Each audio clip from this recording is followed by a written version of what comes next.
Hey there guys, welcome to a Paladin's Crusade. I wasn't going to be doing a video this soon after the first one, but due to Ubisoft doing their usual stuff, I have to have a chat about that. God knows there's enough to talk about with Ubisoft, right? We're going to be talking about these games, Ubisoft titles, good titles, I really enjoy these games, that all have something in common, and we're going to have a little chat about what that is. Enjoy. Now, I like Ubisoft. I enjoy their games very much. Damn right I'll take my share of that Ass Creed, Watch Dogs and Far Cry. They're very high quality, functionally sound, well, discounting the recent Assassin's Creed Unity debacle, and undeniably huge. Due to the size of the maps in all of these titles, Ubisoft has elected to use an exploration mechanic in which players climb towers in order to activate, synchronize with, or disrupt them.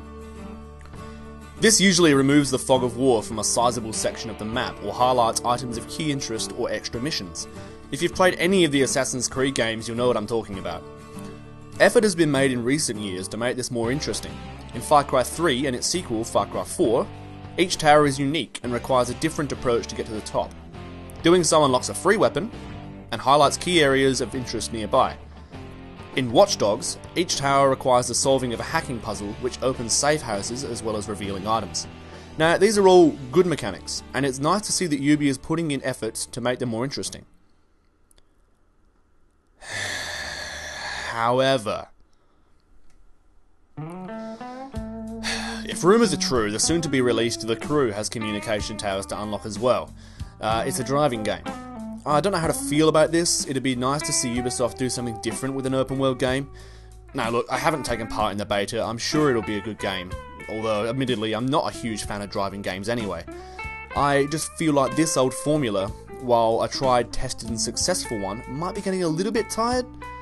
It's hardly the worst thing Ubisoft has done in recent months, but it's still a thing, and I think it's worth discussing. We'll just add that to the end of a long, derpy list. Funny thing is, I found out about this through a post Jim Sterling made on Facebook, in which he joked about the hypothetical inclusion of climbable towers in The Crew before discovering, shockingly, minutes later, that this was in fact the case.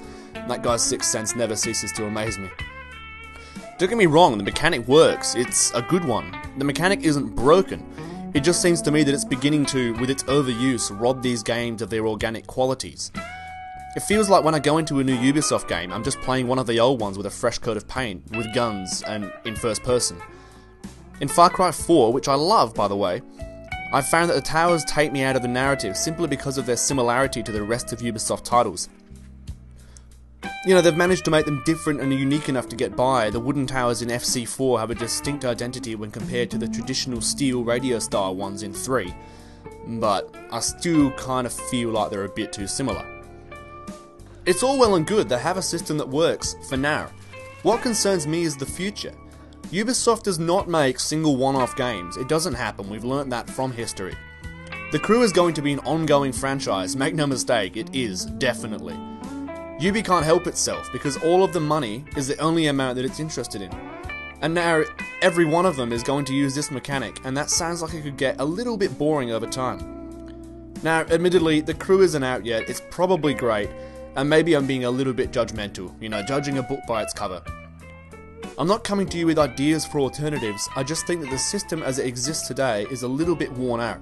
The communication tower mechanic works, and it's only a small fraction of each game, but it does make a difference, and it would be nice to see Ubisoft branch out, even just a little bit.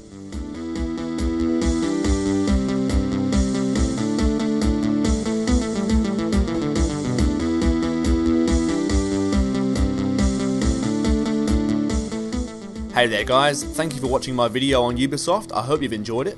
Now if you have any ideas about alternative ways that Ubisoft could use this mechanic, feel free to post them in the comments, I think that'd be very interesting to hear. And if you have any, as always, if you have any ideas of how I could improve my show, different ways that I could present, go ahead, give me some criticism, hit me with it, I'm keen to hear it.